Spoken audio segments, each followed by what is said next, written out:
Bagaimana negara terbentuk? Para pakar telah banyak membicarakan topik itu sejak lama, bahkan sebelum Masehi. Plato, misalnya, menyatakan bahwa negara terbentuk karena manusia. Awal mula terbentuknya negara dimulai oleh keinginan serta kebutuhan manusia yang begitu banyak dan beraneka ragam. Kebutuhan itu tidak dapat terpenuhi dan terpuaskan oleh kekuatan serta kemampuan diri sendiri.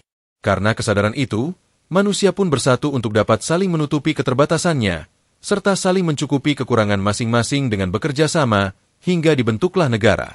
Setidaknya ada 4 teori mengenai asal mula terbentuknya suatu negara, yaitu teori hukum alam, teori ketuhanan, teori perjanjian, dan teori kekuasaan. Teori hukum alam adalah hasil pemikiran paling awal, dan terjadinya suatu negara dianggap sesuatu yang alamiah. Berdasarkan teori hukum alam, negara berawal dari manusia sebagai makhluk sosial yang memiliki kecenderungan berkumpul dan saling berhubungan untuk mencapai kebutuhan hidup mereka. Plato dan Aristoteles termasuk pendukung teori ini. Plato menyatakan, negara adalah suatu keluarga besar yang setiap anggotanya saling berhubungan, bekerja sama, dan memiliki tugas masing-masing untuk memenuhi kebutuhan mereka. Sedangkan menurut Aristoteles, negara bermula dari keluarga, sekelompok keluarga, kemudian berkembang lebih besar, dan terbentuklah desa, masyarakat luas, sampai akhirnya mewujud sebuah negara. Berbeda dengan teori hukum alam, teori ketuhanan atau teokrasi memiliki perspektif berbeda. Berdasarkan teori ini, raja bertahta karena kehendak Tuhan. Karenanya, kekuasaan serta hak-hak raja untuk memerintah dan bertahta berasal dari Tuhan. Pada abad pertengahan, teori ini digunakan untuk membenarkan kekuasaan raja yang mutlak. Pelanggaran terhadap kekuasaan raja merupakan pelanggaran terhadap Tuhan.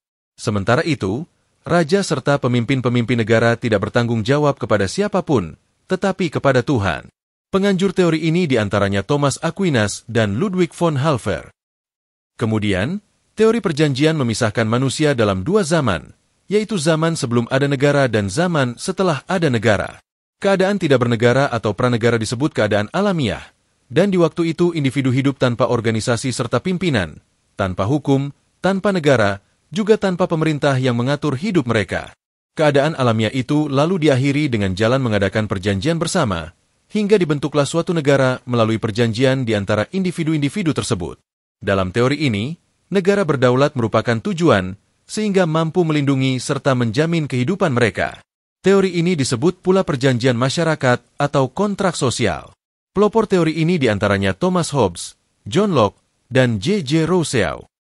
Yang terakhir, teori kekuasaan, menyatakan bahwa negara terlahir karena orang-orang kuat menaklukkan orang-orang lemah. Untuk dapat menguasai orang-orang lemah, maka didirikanlah organisasi yaitu negara. Pendukung teori ini diantaranya adalah Karl Marx, Friedrich Engels, dan Harold J. Lasky. 4 teori sebagaimana yang disebut di atas sering pula disebut teori klasik tradisional. Sejak zaman dulu teori itu telah ada, dan hingga kini masih dipelajari oleh siapapun yang ingin mempelajari negara serta hukum. Namun, di masa sekarang teori-teori tersebut dianggap kurang mampu memberikan kepuasan. Karena itulah kemudian muncul berbagai pemikiran baru yang dapat dianggap melengkapi 4 teori di atas. Berikut ini berbagai kejadian yang diyakini ikut membentuk suatu negara. Pertama, fusi atau peleburan, yaitu penggabungan antara 2 atau lebih negara menjadi satu negara. Misalnya pembentukan kerajaan Jerman pada 1871, atau peleburan Jerman Barat serta Jerman Timur pada 3 Oktober 1990. Kedua, pemisahan diri, yaitu memisahnya suatu bagian wilayah negara untuk menciptakan suatu negara baru. Pemisahan diri tidak sama dengan pemecahan, karena negara yang lama masih ada. Misalnya pemisahan Belgia terhadap Belanda pada 1839, pemisahan Bangladesh terhadap Pakistan pada 1971, hingga pemisahan Timor Timur atau Timor Leste dari Indonesia pada 1999.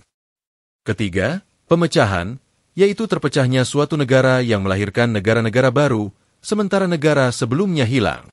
Misalnya Uni Soviet terpecah-pecah menjadi Rusia, Lituania, Estonia, Latvia, Belarus, Kazakhstan, Ukraina, Azerbaijan, Kirgistan, Uzbekistan, dan Armenia. Keempat, perjuangan, yaitu suatu daerah yang semula merupakan tanah jajahan dari negara lain, kemudian menyatakan kemerdekaannya. Misalnya Indonesia yang merdeka setelah Perang Dunia Kedua, merupakan hasil perjuangan rakyatnya. Kelima, penaklukan, yaitu suatu daerah yang diduduki suatu bangsa, kemudian digunakan untuk mendirikan negara di wilayah itu. Misalnya Liberia adalah daerah kosong yang dijadikan negara oleh para budak negro yang telah dimerdekakan orang Amerika. Liberia dimerdekakan pada 1847. Keenam, pendudukan, yaitu penguasaan terhadap wilayah yang ada penduduknya, namun tidak berpemerintahan.